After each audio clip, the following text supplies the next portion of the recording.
मी आज सांगतो, म्हटलं त्या राज्यसभाही नको आणि ती विधान परिषदही नको.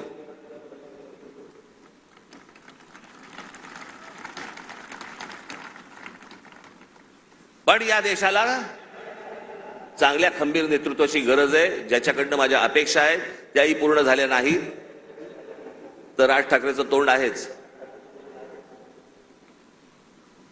पण या पुढच्या काही भवितव्यासाठी म्हणून खंबीर नेतृत्वाची गरज असताना म्हणून मी त्यांना सांगितलं, मला काही अपेक्षा नाहीयेत. महाराष्ट्र नवनिर्माण सेना, भारतीय जनता पक्ष, शिवसेना आणि एनसीपी, परंतु फक्त नरेंद्र मोदींसाठी बिनशर्त पाठिंबा देत आहे, हे मी आज आपल्या समोर सगळ्यांसमोर जाहीर करतो.